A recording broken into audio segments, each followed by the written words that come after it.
And I come in the day after the squad was picked, and he called me in the office and just said, I see you're in the England squad, son. I said, yeah. He said, do you think you're good enough? I said, I don't know. He went, I don't F off. And that was a conversation we had. Hello and welcome to Ironcast. You may notice that my co-host, Carlton Cole, is in a West Ham era shirt that he was not in. But it always looks a bit jarring when a player who didn't play in that kit wears a kit. Is it? Like when Jared Bowen wears like a 1992 West Ham kit in for the merch catalogue. It's brain-boggling for you. Yeah, I can't quite figure out what I'm looking at. But it does kind of suit you. Yeah. Nice. Do you know what? I like it? It fits nice. Yeah, exactly. Obviously, it hasn't got everything on it, all the brand, but this will do. It's decent. Available in the club shop right now. Do you know what the fit reminds me of? Remember the Alpari? The Adidas. Yeah. The fit does. I think because it grips me here. Yeah, right on the guns. Yeah. It makes me feel bulkier. Powerful. Yeah. Well, you're wearing that shirt in honour of our guest today. Yep. Because I'd say this shirt reminds me of two people, Paolo Di Canio and our guest, the 2001 Hammer of the Year, England international, England legend. And then this man came back and he coached us in many amazing electric European nights. What an honour to have the 2001 Hammer of the Year here today. It's Stuart Pearce. Thank you. It's a pleasure to be here, to be fair. And I've got to say, Carlton in that shirt, he might have, I was going to say he would have got a game in that era, but we had Carlo and Freddie Canute, so you'd have had to sit it out, mate. I would have been on the bench all day of the week. Freddie Canute, what a player he was. Yeah, he was unbelievable. I mean, right from his debut. Were you there when he made his debut? I think it was at Wimbledon. Don't think I was there at his debut. He was electric from the start. Was he? Yeah. I've done my badges with him, and what a humble, lovely, nice man, huh? Subtle man. Yeah. Oh, great. Opposite to me. Great energy. Di Canio as well. Well, some quality there really was, you know, and that just takes me back to the likes of Mark Vivian Foe. He was in the team, you know, and all the clutch of youngsters, you know, Rio and young Frank and Jermaine Defoe. I remember Jermaine all coming through. Joe Cole. Yeah, some good players. Yeah. Did you find that a bit jarring? Because obviously your background is you came through non-league and you were known for your grit, determination, throwing yourself into the tackle, like that British steel. And you had Di Canio, who maybe didn't quite have all of those assets. He had a lot more. But did you find that you got on with him on the training field, like different ethoses?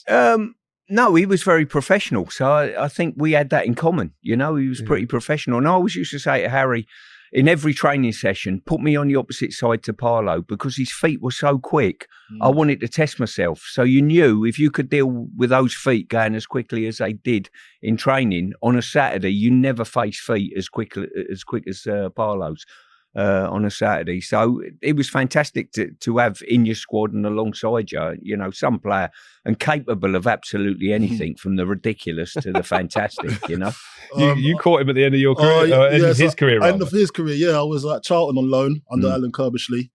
And he was a very bright character. Like, so when the day I walked in, it was all like, it was intense. He was intense, but you could feel his presence. He's always around. He's shouting. He talks in Italian sometimes. I don't know what's going on, but you knew that he ruled the room, especially at a club like Charlton. And so I can't imagine how he was over here, like, or have a teammate like him. But as I was a striker, he set up all 5 of my goals when I was playing for Charlton. So I knew what kind of talent he was, and that was the back end I got. You know, so it was an amazing time to be playing with someone of that ilk. But how was it like playing with him and seeing some of the stuff he could do that others couldn't? It was an interesting one for me because I was at Newcastle before I come here and I hadn't played for 8 months. And I was 37 years old and I had a year to go on my contract in Newcastle. And I rung 5 managers in the Premier League where I thought I could get a game and said, look, I'm a free transfer. Will you take me? And I spoke with Gordon Strachan, Graham Taylor, who was managing, Harry, and everyone. I had a few flat, look, no, we don't need you and whatever. And I can quite understand that. A 37-year-old that hadn't played for 8 months, I can understand no one wanting to take us. And then Harry was sort of stringing me along, so I thought, like Harry can, mate. I just got to get it past the chairman. If I get it past the chairman, we'll have you and Dixie, and it'll be brilliant. It'll be brilliant. And I didn't think anything of it, and I was out the picture at Newcastle. And a week before the season started, on the Friday before Saturday week, first game of the season, the phone went. It was Harry's number come up, and I answered it and said, H, yeah. He said, I've got it over the line with the chairman. Come down Monday, sign your contract. You're playing next Saturday. He'd never seen me play for 8 months. And he said, you're in the starting lineup, which was incredible for me. So I come down Monday, signed a contract, met the rest of the players at Upton Park where we were training. And that Saturday, we played Tottenham at home and won 1-0. Frank Lampard scored the only goal. And it was just an incredible start. I walked in the dressing room. It was like the cast of the Dirty Dozen in there. You know what I mean? You got Parlow, you got Monker, you've got Razor Ruddock, you've got Trevor Sinclair. It was incredible. They had real character. And we started the season brilliantly, to be fair. And after 4 games, I'm driving back round the M25 after training one day. Bear in mind, I haven't played for 8 months, and I've had 4 games in the first team. I think we won 3 of them and drawn 1. And it was Kevin Keegan, the England manager. And I'm thinking, well, he's rung me up to ask me about Rio or Frank or whatever. And he said, have you retired from international football? I went, well, no. He said, well, if I picked you, would you come? I said, of course. Wow. So that was it. 4 games back in West Ham's starting lineup. And I'm picked to play for England, play twice for England. So, yeah, I saw that. Your last game, I never realised this. Your last game for England was against, I think it was Poland, wasn't it? Poland away, yeah. Poland away. You were a West Ham player, 37 years old. Yeah. Most players are retiring at 37. I was retired by then. Yeah. How did you maintain your fitness to get to 37 unscathed? Or was you unscathed? I probably lost, because I'm an electrician by trade and didn't come into the pro game till I was 21. Whenever I hit the age of 35, it was never in my mind to retire. Like a lot of pros, your pension, you can take it at 35 back in the day and that type of thing. I never had it on my mind at all to retire at 35. Oh. I convinced myself the game owed me 5 years that I missed out when I was a non-leaguer. So when I hit 35, I moved to Newcastle and signed a 3-year contract. Oh. So I was fortunate then. And I got new challenges at the right time, not fancied at Newcastle. Come here was a great challenge for me. Finished my career here at the age of 39. Then Kevin Keegan rang me. I was about to retire and he said, come and captain the team, at Manchester City. So I got fortunate, but probably because I was so professional, that's why people were ringing me at the age of 35, 37, 39. What's astonishing as well is you win Hammer of the Year in your second season. And in the first season, you have not 1 but 2 broken legs. Yeah, when you're talking about I was unscathed. Unscathed, as I say, I played the 4 games, played 2 internationals at the start of the season, come back from international duty. We played Watford at Upton Park. I went in for a challenge with Micah Hyde of Watford, a couple of yards in front of the dugouts just before half-time, and I heard a crack. I thought it was my shin pad that had broke. Subsequently, after icing it at half-time, I come back out, tried to run it off in the corridor to tell Harry how I was, and it wasn't my shin pad, it was my shin bone that broke. So it's fortunately for me that I didn't go out for the second half, because the first tackle would have just, ruined me. So I recovered for 5 months, come back in the February, I played about 3 reserve games, played a couple of first team games in the February, and Kevin Davis, we played Southampton at home, his kneecap hit me straight on the point that it broke and re-broke it. So I thought at that stage, contract finishing in the summer, I would have been 38 then. I thought, well, that's it. My career's finished. And I've got to say, Harry done brilliantly for me. I went home on the Saturday. On the Monday, Harry rang me and said, get yourself right, I'll get you a new contract in the summer. And the inspiration that gave me, instead of detraining, that afternoon I went to my local swimming baths and started my recovery, even though I'd only broke my leg on Saturday. And he was good to his word. I recovered from that. In the summer, I signed a new 1-year contract at West Ham. Played the first game of the season away at Chelsea and won Hammer of the Year that following year. So all on the back of one phone call, really, from Harry, which was really powerful for me. He you mentioned the cast of the dirty dozen in the dressing room, but Harry seemed to be so good at that. Maybe getting players that are towards the end of their career or maybe a little bit unfashionable or unwanted, like Canio. Yeah. He was so good at building that team. What was it about Harry that got the best out of the likes of you and Paolo Di Canio? He made you feel wanted. I think that was a big thing. You know, bear in mind, in my case, I'm at Newcastle. No one wants to take me. All of a sudden, Harry says, come down here, I'll give you a contract. So you feel as though you owe him. So, I've got buy-in with the manager straight away. I want to prove that, I'm going to be a good influence in your dressing room as a great professional, but I've got something to prove to the world of football. Winterburn come and joined us as well, that was getting on in age. Parlow, people wouldn't touch Parlow, by the way, because, his reputation went before him as a bit of a hothead, that type of thing. And Harry had that way with people. He's a brilliant manager, really was. When you talk about, man management, this is what I'm trying to say. So when you're talking about man management and managers of today, so let's compare. Are managers being dictated to a little bit more now because of signing a player that has a sell-on fee or there's legs on it, or the ceiling's quite high for him? Whereas Harry was playing in the now. He was coaching in the now, and he was like, what we're going to do this season, rather than look at 2, 3, 4 seasons from now. Would you say that's the difference between some of the coaches and the setup now to back then?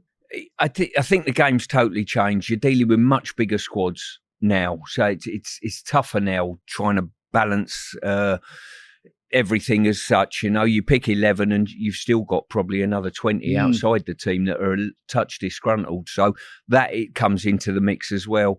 I think players the finance wasn't in the game, so you didn't get paid a lot of money to sit around and not play. You know what I mean? You had something to prove all the time. Yeah. So there was that in it as well. And I think producing players in the 2 years I was at West Ham, I started my coaching badges. So Tony Carr was brilliant to me. I used to sort of go and help coach the 18s or whatever as part of my coaching, B licence, A licence, that type of thing, which was really good to me. But we also had 5 or 6 really talented players come through the academy, and the academy links at this football club were absolutely incredible, and I probably saw that when I went on at Manchester City with the likes of Micah Richards and Anua, Kasper Schmeichel coming through the academy setup.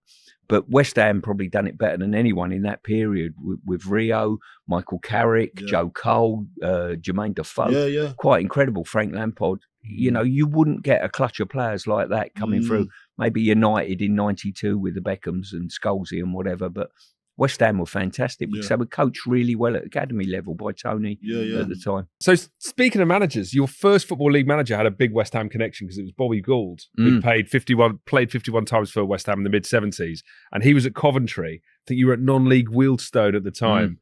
And I think Bobby's on record as saying that he went to watch you play and you smashed someone into Rose Ed in the first 3 minutes, and Bobby was like, I need this guy in my team. Is that how you remember it? I was in the tunnel at Yeovil. We were playing Yeovil away, and it was the equivalent of the National League, and I'd been a non-league player for how long?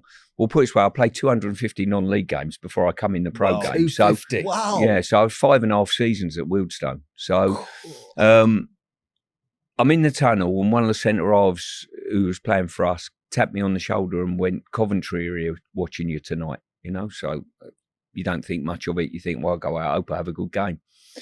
And Goldie says that he come down, someone tipped him off. They're looking for a left back at Coventry. They're in the equivalent of the Premier League, as it was then, looking for a left back, and said, who have they got in non-league? And someone mentioned my name, said Stuart Pearce. He plays for Wealdstone. So he was living in Bristol, went home on Tuesday, picked his missus up, went to the game.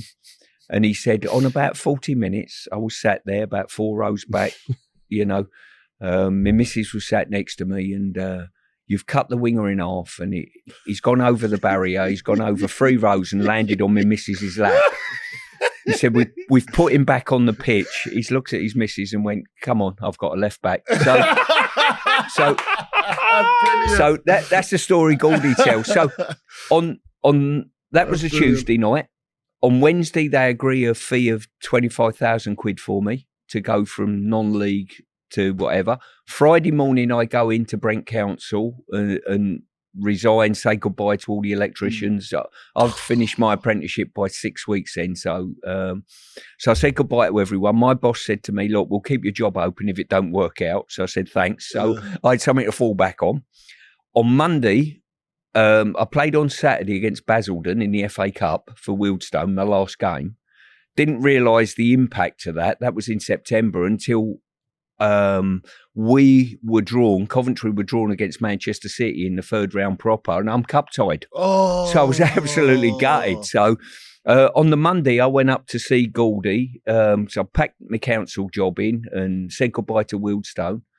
I was on 280 quid a week, and I had a list from all the ex-Wealdstone players saying what to ask for and signing on fee and everything. Yeah. And he offered me a wage cut of 30 quid. So I took a wage cut to go to the top division in the country. So I had to set up my own company and started trading in the afternoon as an electrician. Oh my gosh. Which is crazy. Would you have had a part-time job, Carl? I don't think I could multitask. Not like that anyway. I've not done a hard... someone felt my hands the other day, says, they're soft. They're too soft. Too soft, mate. Yeah, I know. So definitely no, I'm pampered and I haven't been brought up that way. I've been out in the garden today and they're as rough as my face. You see, we're two different men here. Two different men. He's the hard man, I'm the soft one.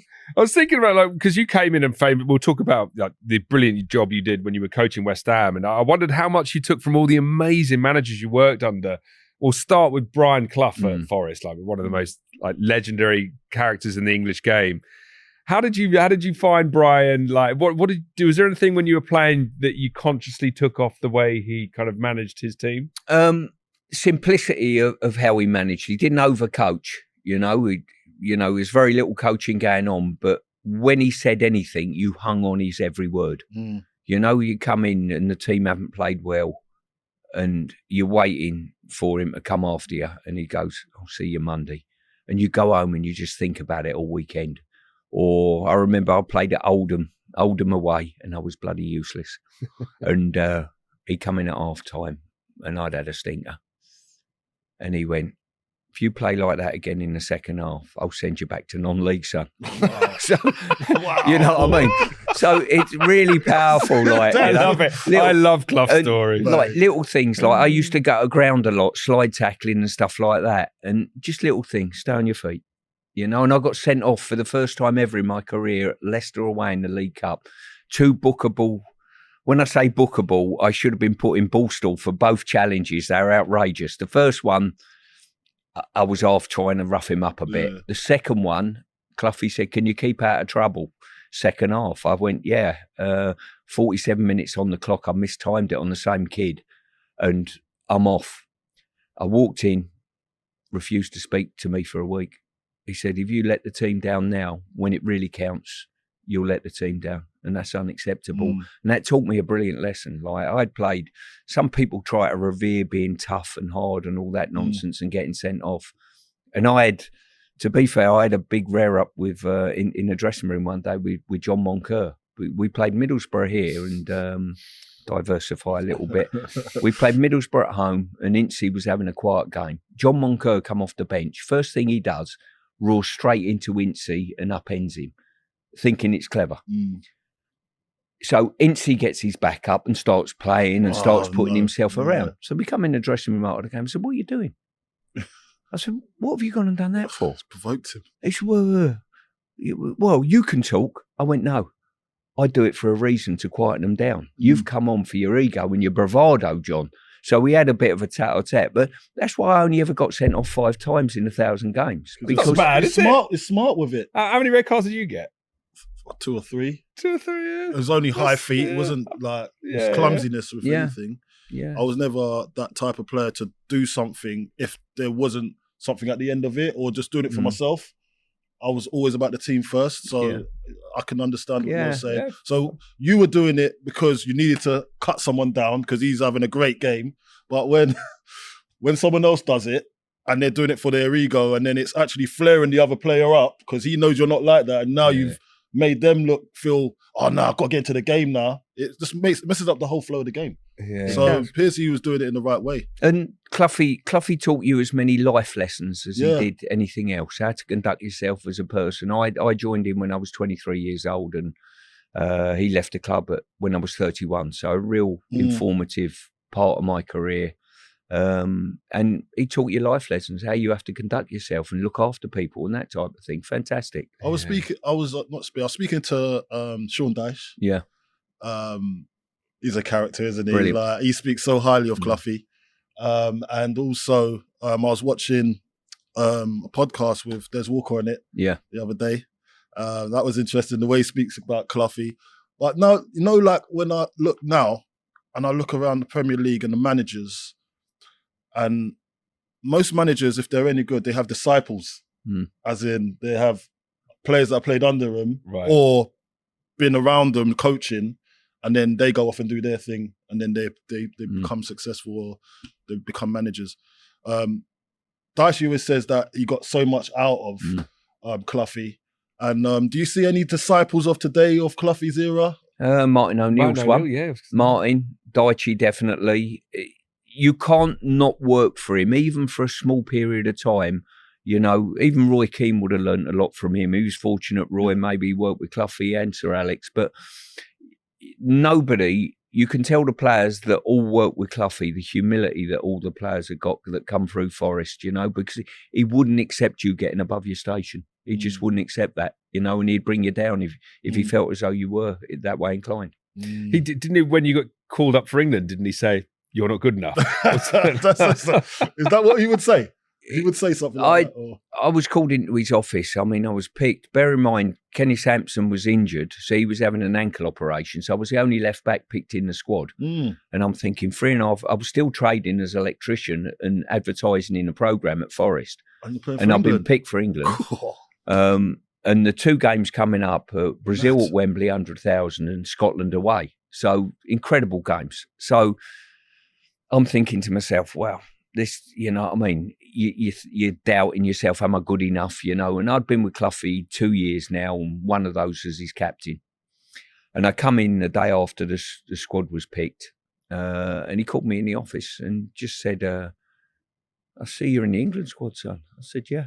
He said, do you think you're good enough? I said, I don't know. He went, I don't F off.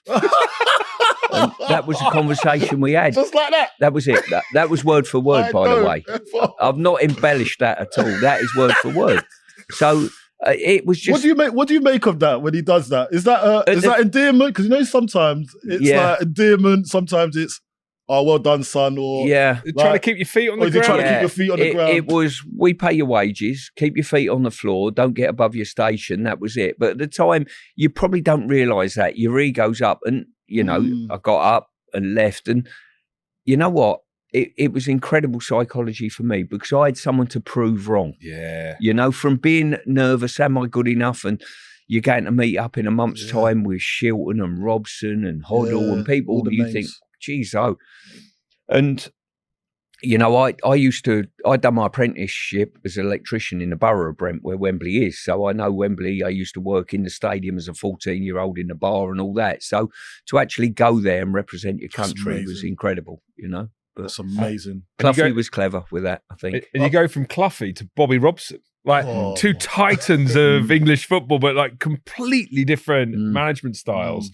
Did you feel you learned a lot from Bobby Robson? Without a doubt. I think any man that picks you for your first England cap, and you've got that buy-in affinity. You don't want to let them down, that type of thing. But I had 2.5 years with him, and it ended when he finished at the World Cup in 1990, which was incredible. The enthusiasm that he showed for the game, the passion for the game, his understanding. He would talk football all day with you, and that's one thing that I think all managers have got in common. No matter who you're talking about, I've worked with Kevin Keegan and Glenn Hoddle. I think they're really passionate about football, and love the game. We'll talk about it all day long. And Bobby, everyone loved him. And the era that a few of us as youngsters broke into the team, myself, Des Walker, Gazza, Platty, we broke in, and we've only got good things to say about Bobby. Incredible man. Yeah, I just remember, when you got called up for England, didn't Craig Bellamy sit you down at Rush Green and go, You're not good enough. Same thing. Now he's He's a manager now as well. There you go. But yeah, to be honest, that's why when you're talking about these great names and managers and the youngsters that they'll never be able to understand the psychology, what a real footballer goes through and how managers play on it as well.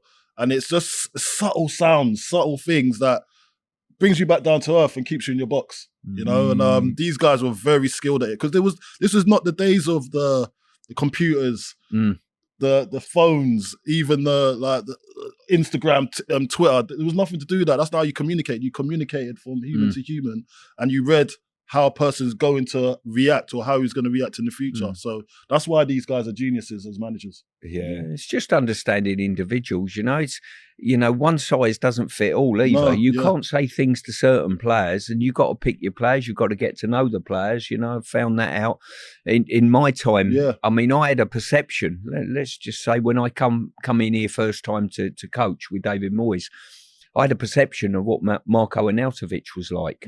And I've got to say, I thought to myself, first thing I've got to do when I walk through the door is talk to him and get to know Marko. And I sat him down and the perception I had of him as a player compared to once I got to know him was so different. This is a young man that he could speak 7 languages. You know what I mean? And you sit and talk to him. So those preconceived ideas of what you think someone's like until you sit down with them and really get to know them, then you can understand how you get to motivate them and that type of thing. Yeah. I was actually looking at when you came back as a coach in, I think it was 2018 when you came back. And I was specifically looking at the form of Marko Arnautovic because his form just transforms that season, like in terms of the amount of goals he scored. And I wondered whether that came down to the coaching. Like, did you start as a coaching staff doing stuff slightly differently with him? Did you try and figure out his triggers maybe, or? Well, a big one was a change of position. So at Stoke in the main, he was playing on a flank. He played as a centre forward. And with Marko, you've got to understand him a little bit. And this is where Dave was so good as a manager. You know what I mean? He moved his position for one into a position where we needed a centre forward at the time. And from there, I think he empowered Marko to make him feel as though he was the top dog and the top man, and I think he thrived in that environment. Yeah. It's like yourself. If you think the manager's got confidence in you, and he was one of the. Correct me if I'm wrong on this. He's one of the few players when Dave left for the first time that actually rang Dave up and said, "Thanks for what you've done." Wow, that's amazing. Because you did notice something changed because I already watched him when he was up at Stoke, and I thought there was a good player there. Yeah. You could see it. But he was playing off, you're right, he was playing off the flanks a little bit, and I never see him down the middle. So when he came here, he kind of like reinvented himself almost. Yeah. And I could see the player that I used to see, but an improved one that understood the game, bringing players into the game as well and scoring goals. And that was the main thing. He was an amazing asset to have at the club at the time. Oh man, his goals that season, that 2017-18 season, like something, I think Chelsea, isn't it, at home? He scored some unbelievable. Such a great player to watch. But going back to yourself, going back to England, Italia 90. Obviously, when you became a coach later on, you're having to teach these lads about pressure, and man, it doesn't get more pressurized than taking a penalty in a World Cup semi-final, which you did. And I mean, your England career really, the two moments that stick out for me are the penalty in Italia 90 against the West Germans in the semi-final, and then the one against Spain. Two very different emotions. What did you learn about yourself and about football, and what wisdom did you impart on the kids? When what did that teach you? Those two different experiences. I think it helped me as a coach going forward to. Missing a penalty in 1990 and the lack of preparation going into a penalty shootout taught me a great deal when I took over England under-21s for a start. Because when I took over the under-21s, we practiced penalties after every training session, bar none. I'm not talking about at a tournament. I'm talking about from the moment I walked in the door in September as the under-21 manager. After every training session, we practiced penalties and collated them and filmed them. And, Joe Hart faced, in the time he was an under-21 player, he faced 350 penalties in my care. And I also knew that he was one of the better 5 penalty takers as well. So that come from a bad experience I had in 1990. Yeah. So I thought to myself, I can't let the next generation of young England players go through that. So, and also now when I'm coaching, I coach some youngsters in the summer, and the first thing I say to them, don't be afraid of making a mistake, and don't be afraid of asking questions, because if you make a mistake, it's a great learning curve. And for me to turn around and their dads or granddads to turn around and say, have a look at Pearce, he missed a penalty then, but he scored one then. He didn't shy away from it. He embraced missing a penalty and the learnings that can come from it. And I was taught a really powerful lesson straight afterwards. We come into the dressing room after the penalty shootout, and myself and Schultz were picked to go and do a drugs test with 2 German players. So we sat in a room like this. Schultz come in because he was a goalkeeper and been taking fluid on. He gave a urine sample and left. And myself and 2 German players sat opposite each other for 2 hours. They'd just won a World Cup semi-final. I'd missed a penalty. None of us said a word to each other. The humility and success that they showed me that day was incredible. What an experience, yeah. So when I scored a penalty against Spain, and then Dave Seaman subsequently saved a penalty that put us through, I didn't celebrate with the England players. I went straight to the Spanish player because of my experience with the 2 German players of humility in success. So. That is, you see that? You can't just know that. You have to feel it. Yeah, you've got to live it. And when I talk to the youth, when I'm coaching the youth now, Stu, I look at it and I think, I get coaches that get their laptop out, tell them to run there, but until you have that feeling, you can't actually really coach it because you have to have the feeling to be able to coach it. And you know what they're going through emotionally at that time.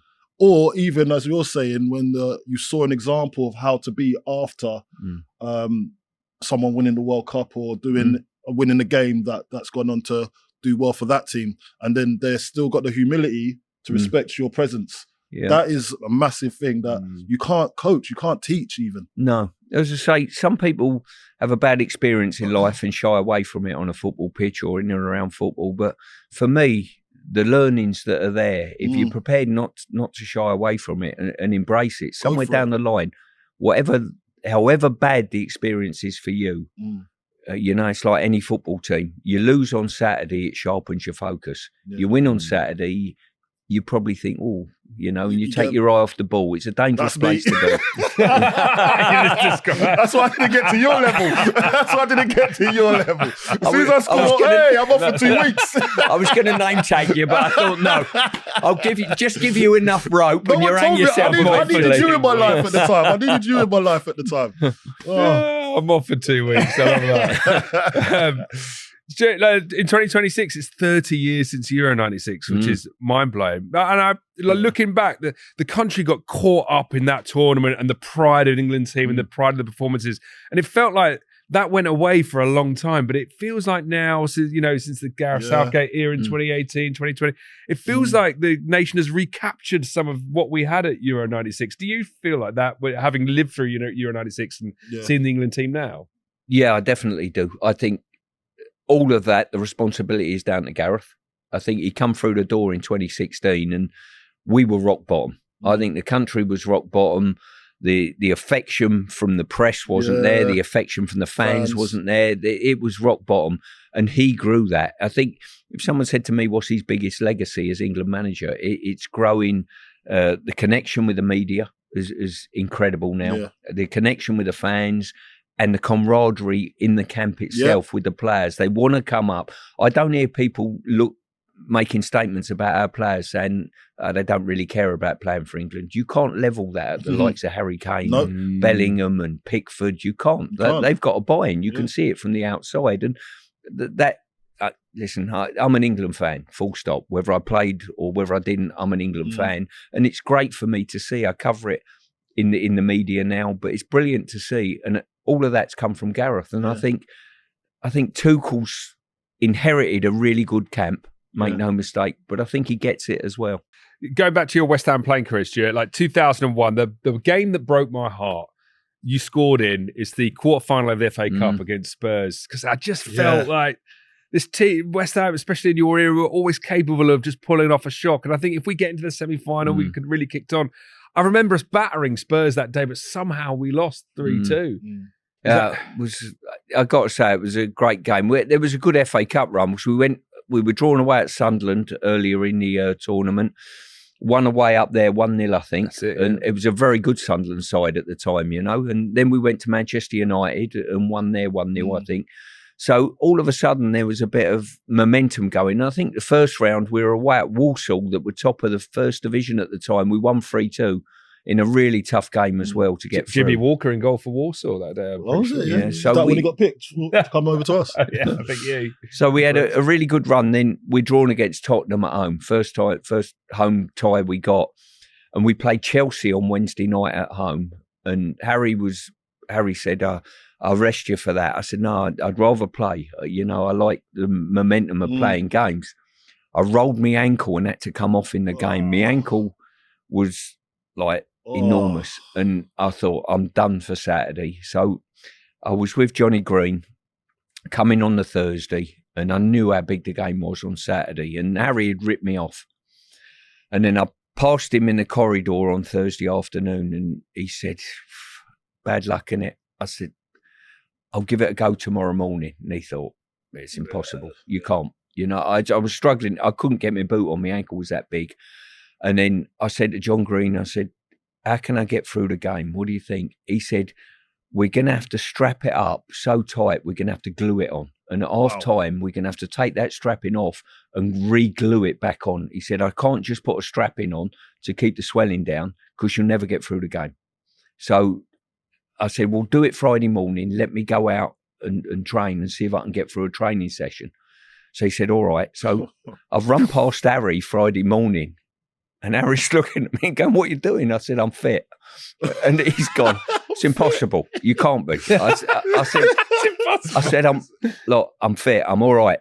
So I've got through Friday, and he's literally sprayed it with this glue and put it on. Jez Steinberg's the doc, right? Oh, yeah, Jez. Jez, brilliant. What a top man. At half time of the Tottenham game, so they've glued it up and strapped it on. I've got through the first half. I come in at half time, and because they've glued it on so tight, the strapping, Jez is trying to put the scissors down inside the strapping, and he's actually putting the scissors inside my skin. It was.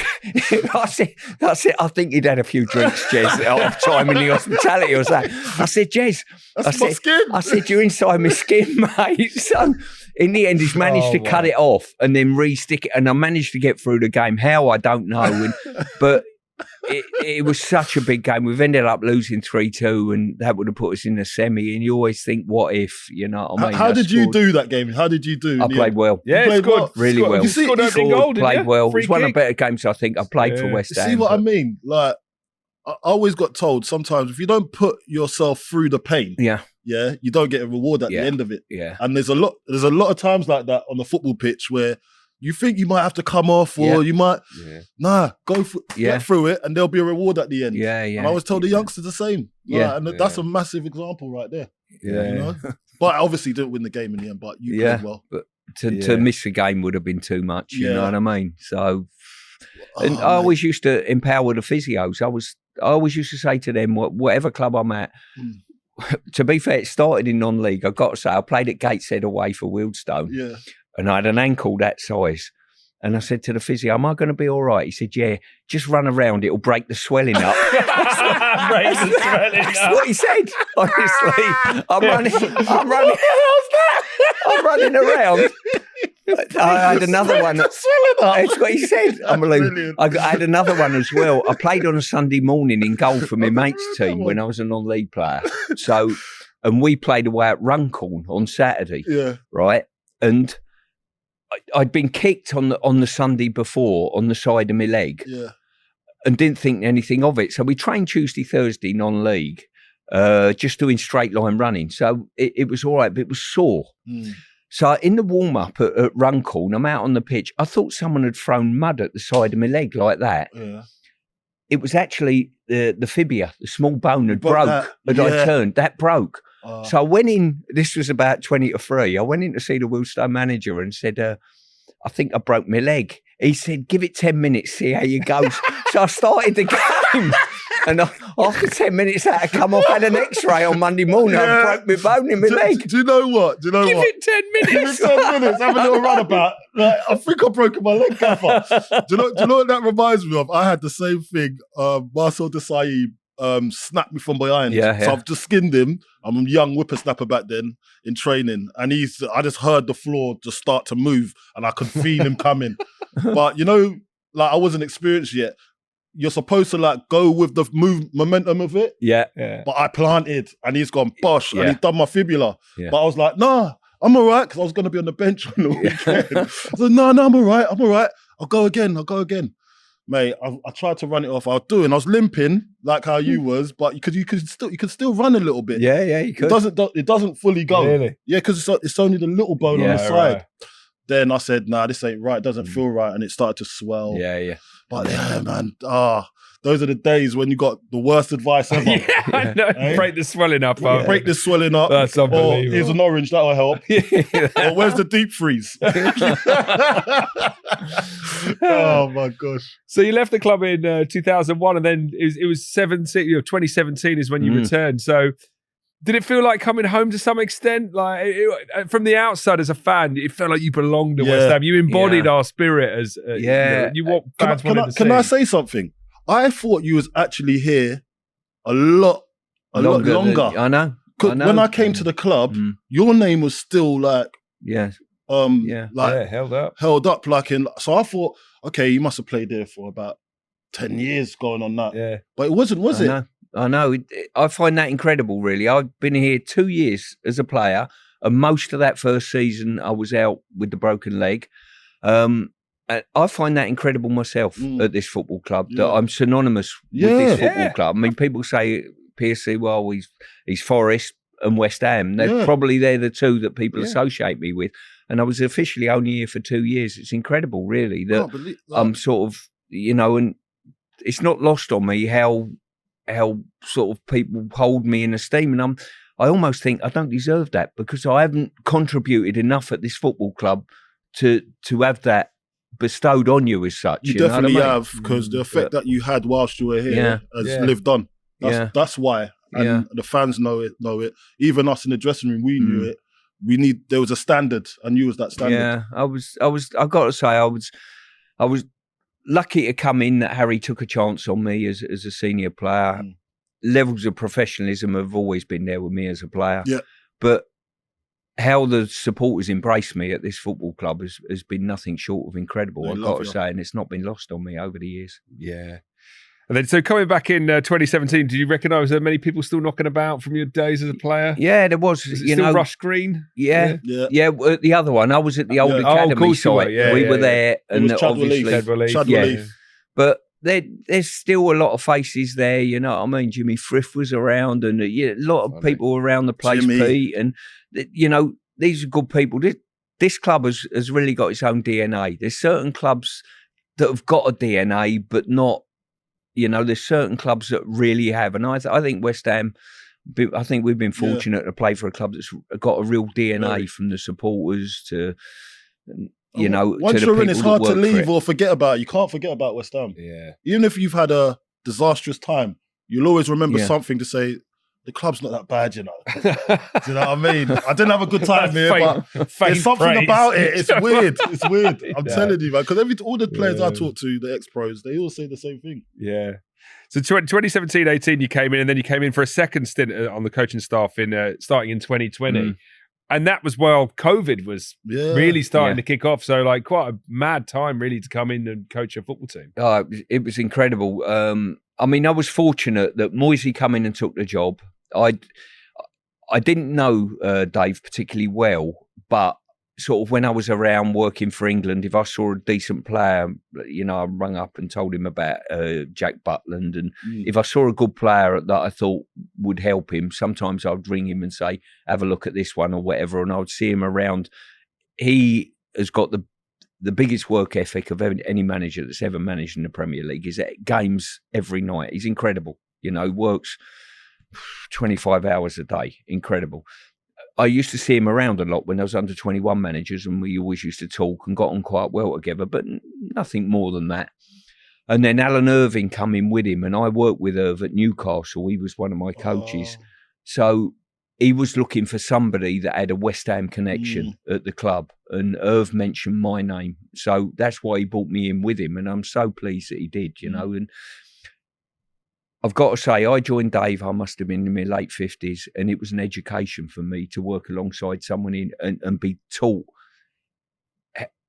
I think if anyone's finishing playing and then going onto want to be in coaching or whatever, spend 6 months with Moyes to tell you how professional he is, the work ethic that you've got to put in to actually be a manager in the Premier League. You know, and he's the honesty and genuineness of him as well. No ego there whatsoever. And I'd left the club a year when the club won the European Cup. And I'll tell you what, I sat at home that night. I was covering the Champions League for TalkSport. That's why I didn't do the conference game.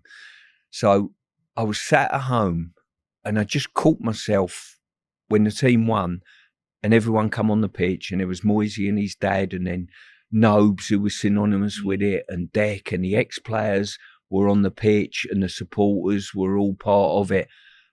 And I just caught myself on my settee at home with a broad smile on my face. And I was like a proud father.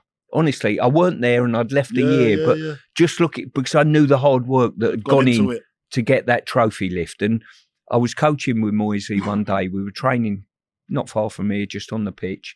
And I said to him, wouldn't it be good? I said, look up on the stand. I said, there's 3 trophies that this club have won in 100 odd years. Wouldn't it be brilliant if you put one up there? Oh my God. And like 2-3 years later, he done that, you know, and you can't lose track of that. It's brilliant. You got to give it to David. Like, obviously I knew him around the training ground and obviously my role. But you're right. I just saw work ethic, first in, last out. Yeah. I don't know how he keeps his family together, to be honest. Incredible. Because you don't really have time when you're like that. And so, and I always looked at even my journey of wanting to be a manager or a coach or trying to help the kids. You have to be obsessed with football. You can't do it part-time. No. You have to go home, think football. The way you plan has got to be around football. Everything with your family's football. So I can understand what you're saying about David Moyes being the model professional. And if you do want to learn, and if you do think you're cut out to be a manager and not an armchair manager, go and have a week with him and he'll show you how it's done, and you'll probably not want to do it. That's how it goes. Well, we've got to give you a lot of credit for the success West Ham had in your second period as coach between 2020 and 2022, led to some of the most amazing European nights. I've written a few of them down. Just wanted your memories of some of these, beginning with West Ham 2, Sevilla 0 in March 2022, when West Ham won 2-1 on aggregate, Souček and Yarmo with the goals. That was just an electric atmosphere all night. What was it like to be in the dressing room? Well, it's an interesting one for me because people put out the spin of, there's no atmosphere in the stadium. And I always counter that and say, I tell you what, you come here for those European nights, there was atmosphere in this stadium, make no mistake about that. The players turn on a performance, it sets it alight here, you know. And that European Cup run was, over the few years that we were involved in, it was just incredible. Some of the results were incredible. I'll tell you a statement that come out. I think it come after the Lyon game. Did Cressy get sent off in the Lyon game? Yeah. Cressy got sent off. Yeah. And first off. Yeah. Someone who one of our physios knew was working for UEFA. And he bumped into him after the game and turned around and went, I'll tell you what was incredible tonight about your football club here. And they said, what was that? From the terraces to the team, every time you suffered adversity in the game, you just brushed it off and carried on. Cressy going off, conceding a goal, you name it. Everything was going against us. And the team and the fans just ploughed on and shrugged it off. And that for me was quite powerful to hear that from an outsider looking in at West Ham and what we'd created at the time, you know, and what the supporters created, what Moyes created. And I tell you what, I was fortunate that when I come here to join Dave, I'd managed the Olympic team, I've managed Man City, I've managed Forest, and been around the coaching setup at Man City with Kevin Keegan. But I had a different mindset that every time I got in my car to come to work, my job was to support Moyes to make him as good as he could be on a Saturday, but support everybody else, not just do your job as a coach, but support everyone from the kit man to the stew, player liaison. How can I make your life better? Yeah. How can I facilitate what you do as a job and make that better? And I tell you what, it was probably the most rewarding time I've ever had on the coaching staff. What you're saying there, the work that goes on behind the scene that people probably don't appreciate it. Yeah. Like you're just smoothing out everybody's fears. The feel-good factor, and you're just part of that, just soothing everyone's feelings. It's a massive part of it.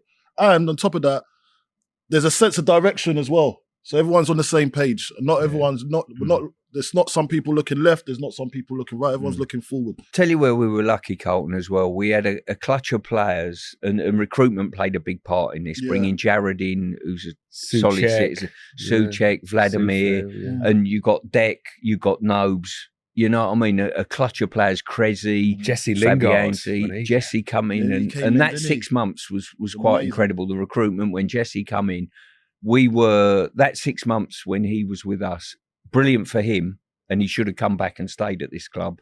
But more importantly, I think we played some outstanding football. Mick as well. Yeah. The dressing room was brilliant. It was, sometimes I've been in and around dressing rooms as a player, as a manager as well, when you think, I'm not sure, I don't trust one or two in here.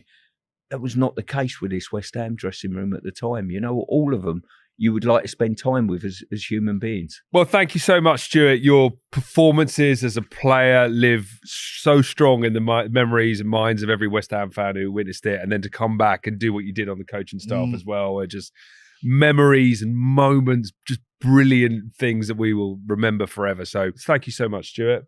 Cheers, Coley. Thank you. Hope you enjoyed that. We'll see you next time on Ironcast. Until then, come on, you Irons.